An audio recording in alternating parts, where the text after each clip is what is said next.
તલોદના વક્તાપુર ખાતે અંબાજી જતા પદયાત્રીઓની સેવા માટે ધારાસભ્ય શ્રી ગજેન્દ્રસિંહ પરમારના નિવાસ સ્થાને આજથી વિસામાનું આયોજન થશે।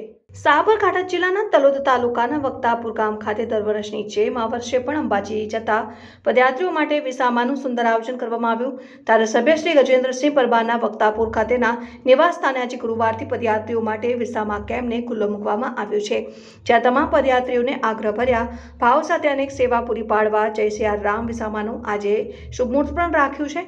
જય સિયારામ વિસામા અને સંકલ્પ સેવા ફાઉન્ડેશનના સંયુક્ત ઉપક્રમે અહીં આરંભ પામનાર વિસામા કેમ્પ સાથે અનેક ધાર્મિક કાર્યક્રમોનું પણ આયોજન કરવામાં આવેલ છે, જેમાં સુંદરકાંડ, રામદેવ પીરનો પાઠ, ગાયત્રી યજ્ઞ અને ભગવાન સ્વામિનારાયણની પૂજા વિધિનો પણ સમાવેશ થાય છે। જે માનનીય વડાપ્રધાન નરેન્દ્ર મોદી સાહેબના નિમિત્તે 75 વૃક્ષો વાવીને આ પ્રસંગની શોભા વધારશે। ગજેન્દ્રસિંહના પ્રશંસનીય ઉમદા કાર્યમાં ગામના યુવાનો પણ મન મૂકીને જોડાઈ ગયા છે।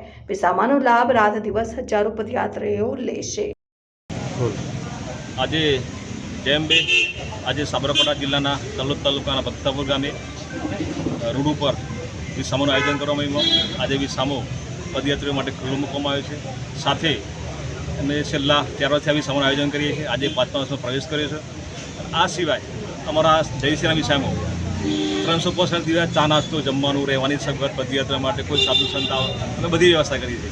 એ સાથે સાથે આપણા દેશના યશસ્વી વડાપ્રધાન માનનીય નરેન્દ્ર મોદી સાહેબના 75 વર્ષ પૂરા થતા ત્યારે અમે આજે 75 વૃક્ષ વાવવાનું પણ પ્લાનિંગ કર્યું। એ વૃક્ષ સેવામાં એ કાયમ માટે 75 હોય અને એનો ઉપયોગ થાય, એટલે આજે પણ અમે અમારા તલોદ પાર્ટીના સર્વે આગેવાનો ભેગા થઈ અને ભારતીય જનતા પાર્ટીના અમારા સંગઠનના આગેવાનો, અમારા પાર્ટીના આગેવાનો બધા ભેગા થઈ અને આ કાર્યક્રમ કર્યો અને આ વિસામો પદયાત્રીઓ માટે ખુલ્લું મૂકવામાં આવે છે। સાથે મા જગદંબાને પ્રાર્થના કરું કે આવનાર સમયની અંદર પદયાત્રીઓને કોઈ તકલીફ ના પડે અને મા જગદંબા ખૂબ આશીર્વાદ આપે અને દેશનો વિકાસ થાય, રાષ્ટ્રનો વિકાસ થાય। એ અભ્યતા થઈ। જય ભારત માતા કી જય, અંબે જય અંબે।